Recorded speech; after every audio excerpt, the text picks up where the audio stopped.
जी की माता को स्वर्ग से उठाकर एक पल में बंदरिया बनाकर धरती पर फेंक दिया। कहानी शुरू होती है स्वर्ग की अप्सरा पुंजिक स्थला से। उस समय पृथ्वी पर महान ऋषि दुर्वासा कठोर तपस्या कर रहे थे। देवताओं के राजा इंद्र को डर लगने लगा कि कहीं ऋषि अपनी तपस्या की ताकत से इंद्रदेव से भी ज्यादा शक्तिशाली न बन जाएं और इंद्रलोक पर राज न कर लें। अपनी कुर्सी बचाने के लिए देवताओं के राजा इंद्र ने पुंजिक स्थला को आदेश दिया कि पृथ्वी पर जाओ और दुर्वासा ऋषि का ध्यान भटका दो। इंद्र के आदेश पर वह ऋषि के आश्रम गई और उनकी तपस्या में बाधा डालने लगी।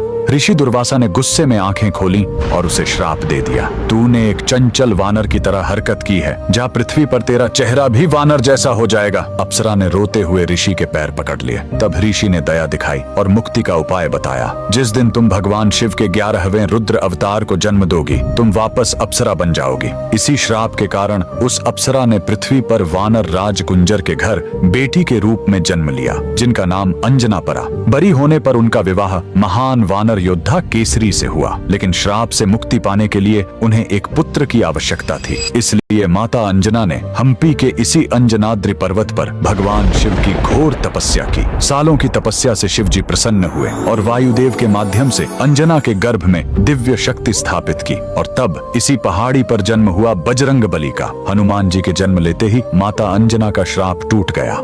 आज कर्नाटक के हम्पी में स्थित यह अंजनाद्रि पर्वत इस पूरी घटना के गवाह है। 575 सीढ़ियां चढ़कर आज भी भक्त उस पवित्र जन्म स्थान के दर्शन करने आते हैं। पवन पुत्र हनुमान के लिए कमेंट्स में जय बजरंग